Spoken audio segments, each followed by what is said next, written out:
ជំរាបសួរខ្ញុំឈ្មោះលីដាមកពីហាង Becky Dia នៅហាង Becky Dia គឺបើកយូរហើយបើកចាប់តាំងពីឆ្នាំ2018មកម្ល៉េះហើយចំពោះផលិតផល Samsung វិញក៏លក់យូរដូចគ្នាដែរគឺលក់3 4ឆ្នាំហើយសម្រាប់អ្នកទាំងអស់គ្នាដែលកំពុងស្វែងរក monitor ដែលមានគុណភាពល្អតម្លៃសមរម្យនេះនៅខាងមុខរបស់ខ្ញុំនេះគឺជា Samsung Essential Monitor S3 ដែលមានល្បឿនលឿន refresh RAM លឿនរហូតដល់ 120Hz ឯណោះហើយជាពិសេសស័ក្តិសមបំផុតសម្រាប់អ្នកដែលគាត់ធ្វើការងារការសិក្សាជាមួយនឹងការកម្សាន្តផ្សេងៗចុងចំពោះ refresh RAM របស់ monitor នេះគឺរហូតដល់ 120Hz ឯណោះចុងមានន័យថាទាំងបងប្អូនទស្សនាទាំងការកម្សាន្តទាំងការលេងហ្គេមអីផ្សេងៗគឺវាបាន smooth ខ្លាំងមែនតើហើយជាពិសេសមួយទៀតសម្រាប់អ្នកដែលគាត់ត្រូវការវាឯកសារឬក៏កាត់តវីដេអូ TikTok អីក៏ដូចគ្នាដែរកម្រិតភាពច្បាស់របស់ monitor នេះគឺ IPS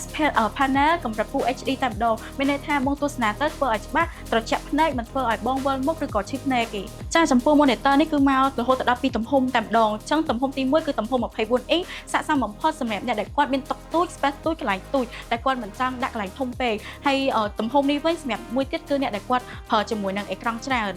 និងចំពោះទំហំ27អ៊ីងវិញគឺសម្រាប់អ្នកដែលគាត់មានតុធំឬក៏គាត់អត់ចង់ប្រើជាមួយនឹងអេក្រង់ច្រើនគាត់អាចជ្រើសរើសយក27អ៊ីងបានគឺវាងាយស្រួលហើយជាពិសេសមួយទៀតសម្រាប់ធ្វើការងារលេងហ្គេមកម្សាន្តឬក៏មើលឯកសារផ្សេងៗគឺស័ក្តិសមមែនទែនចំពោះរចនាប័ទ្មរបស់ Samsung Monitor នេះវិញគឺថារចនាប័ទ្មមកគឺបែបរាងតូចស្ដើងសម្រាប់អ្នកដែលគាត់មិនចូលចិត្ត monitor ដែលធំមានភាពទាន់សម័យហើយព្រមទាំងមានជើង monitor arm សម្រាប់ចាប់ខាងក្រោមម្ដងមួយទៀតចង់មានន័យថាជើង monitor arm នេះសម្រាប់អ្នកដែលគាត់ដាក់នៅលើតុហើយគាត់គិតថាអូនខ្លាចឃ្លីងឃ្លោទៅមុខទៅក្រោយឬក៏ខ្លាចធ្លាក់អីចឹងគាត់អាចចាប់ជាមួយនឹង monitor arm នេះបន្ថែមបានគឺមានភាពរឹងមាំខ្លាំងមែនតើនៅហាង Becky Dia យើងមានផលិតផលច្រើនមែនតើប៉ុន្តែអីដែលពួកយើងលក់ដាច់ជាងគេនោះគឺទៅលើផលិតផល Samsung ចឹងជាចុងក្រោយសម្រាប់អ្នកដែលគាត់ស្វែងរកជាមួយនឹង monitor ដែលលឿន refresh RAM លឿនមានគុណភាពនិងតម្លៃសមរម្យចឹងកុំភ្លេចជាមួយនឹង Samsung Essential Monitor S3 នេះដែលមានគុណភាពជាពិសេសមានការធានាហើយរឹងមាំថែមទៀត